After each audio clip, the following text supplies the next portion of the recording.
Broncos country, how are you guys doing today? Hope you guys are having a wonderful Monday. Great start to your week. I'm here to talk about mainly Bo Nix's performance in his rookie debut against the Seattle Seahawks, kind of day after thoughts, 24-hour rule. I think a little bit more grounded in my take with the team in general. Today, you'll see some other videos later on this week. Break down some all 22. We'll talk about Riley Moss. The offensive line I need to do a video on because very surprised. I think Quinn Miners was our worst performing offensive lineman according to PFF yesterday, which was kind of interesting. But nonetheless, we're going to get into Bo Nix. Had his rookie ups and downs, but you're not going to see any panic from me. I think in context, and thank you to Frankie from Let's Talk Broncos for putting these charts out.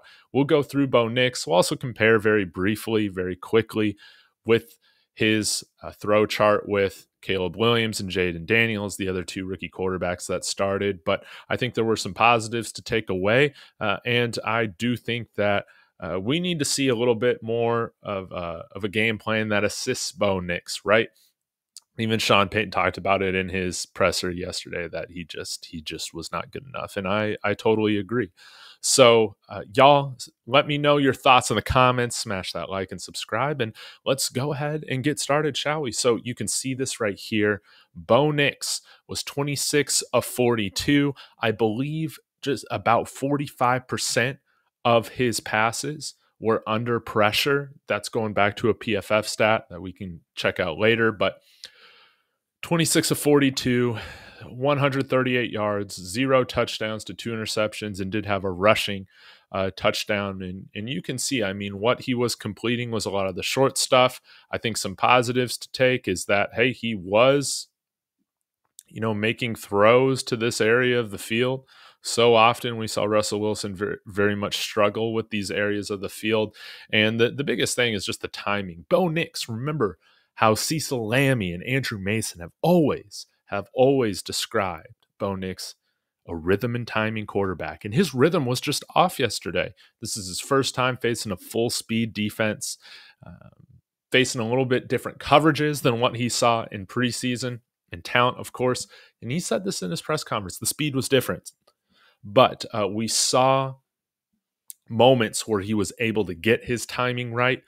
We saw on some of the slant routes. We saw on some of the outside throws. I mean, there were a couple that were dropped here, I believe, by Josh Reynolds, and somebody else might have had a drop right there. But we saw moments in which he was able to get this timing right. But just like we saw Bo Nix and saw reported that at the beginning of training camp, for instance, timing was just off, all of that. My expectation is that we're going to see Bo Nix click with the timing after a little bit with NFL starters. It's a different speed. And once you see that, you're going to see his throws look a lot better.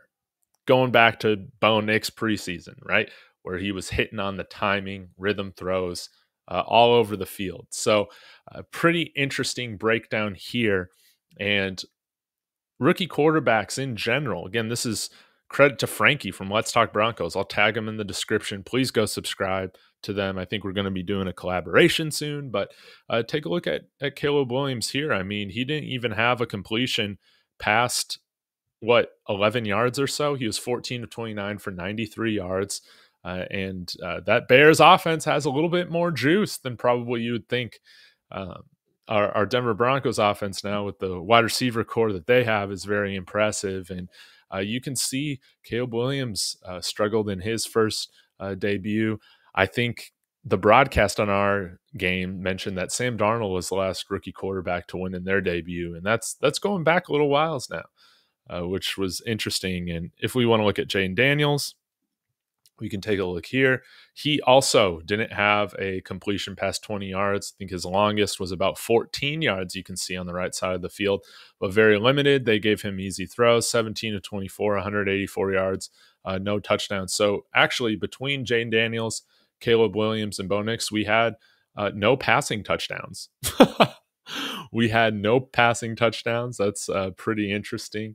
And nobody threw for over 200 yards. So I think I was very encouraged by seeing guys like Rich Eisen, of course, some other NFL analysts talk about how Bo Nix showed some flashes. Yes, Seattle was protecting the lead there at the end, but nonetheless, it's good to see Bo Nix get some confidence there, leading scoring drives, not only at the end of the first half, but with their last possession in the second half as well. It's just a darn shame that Browning had that offsides because when Noah Fant tackled or caught that ball, he wasn't going to break any tackles. That man will not break any tackles. And we could have gotten Bo Nix the ball with 40 seconds or so to drive down the field and see if he would be able to pull off some mile high magic. But we'll have to wait for that another day. I think though overall, when you take a look at the game, and I'll watch the coach's replay whenever that stuff gets posted here. But I do think that while he was rattled, he did show moments of showing that composure, that timing. And I think going into Pittsburgh, I think it's going to be very important that we get back to some of the basics of the things that are going to benefit Bo Nix, like having a running game so we can run effective play action. Instituting some of those RPOs that we saw, the pre-snap motion, again, with getting the play call in so late, getting to the line so late in Seattle, that noise, it just makes such a drastic effect. They're getting to the line with like 7 seconds left.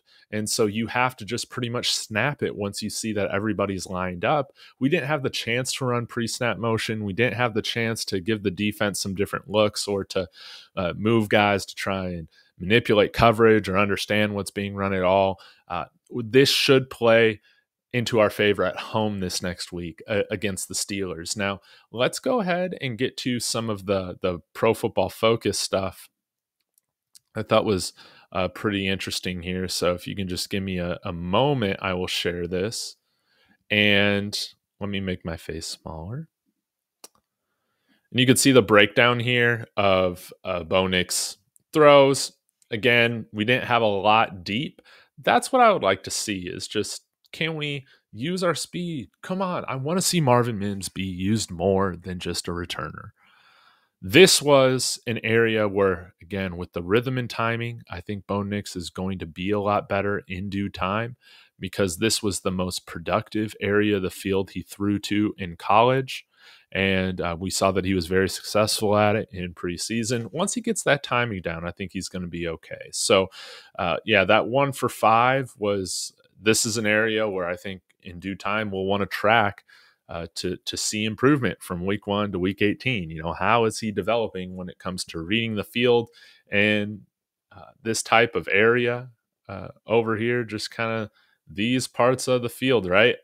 You want to see him be able to hit all these parts of the field. So you're not going to get any panic from me today. I think that while I did have the Broncos winning, you saw Bo Nix have those rookie moments, and it makes sense. Playing in Seattle, playing in a defense against a defense that played him very, very well, especially in the second half as well. So let's get into some of the metrics here. So kept clean on 57% of his dropbacks, 70% completion when he was kept clean. The problem is that he was facing pressure pretty often. I believe just a little less than 50% of his, under pressure, 43% was under pressure, 46 complete percentage. And Seattle didn't really have to blitz.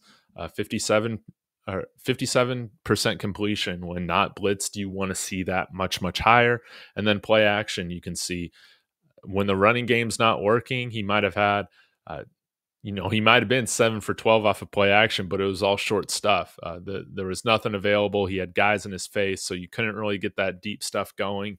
And less than 60% completion off of play action. I mean, these are just some backwards things, right?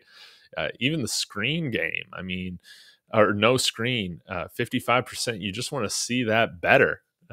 You want to give him some looks that allow him to take advantage of his speed. This is a credit to, let me pull this up, this bookmark here. It is credit to Zach Stevens of DMVR. Bo Nix had the top speed of any non-wide receiver in the entire NFL on Sunday per Next Gen Stat. Bo hit 20.05 miles per hour on his long run in the fourth quarter. Yeah, that might have been for about 30 yards or so. Sean Payton needs to get Bo Nix rolling when it comes to his legs. Let's add some of that ability or in the play calling to take advantage of his above average athleticism from the quarterback position, right? And we're going to have to get more creative going up against another tough defense with the Pittsburgh Steelers, no doubt. So, yeah, these are just some things that I wanted to share. And I think the last thing I'll call out again is just the medium, the 10 to 19. Bo Nix really struggled with 12.5 completion percentage. That is way too low. And then you want to see him hit on these deep passes plus 20 yards. Was not efficient past 9 yards down the field.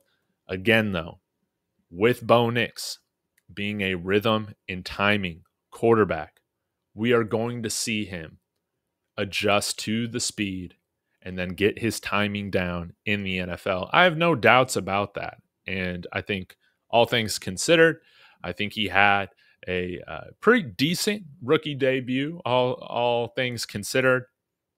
And it's quite an environment to be able to have your debut on the road at Seattle. And I don't think he was the worst out of the three starting rookie quarterbacks. And I think he's going to be a top 3 quarterback in this class, minimum, when it's all said and done. So y'all let me know your thoughts in the comments.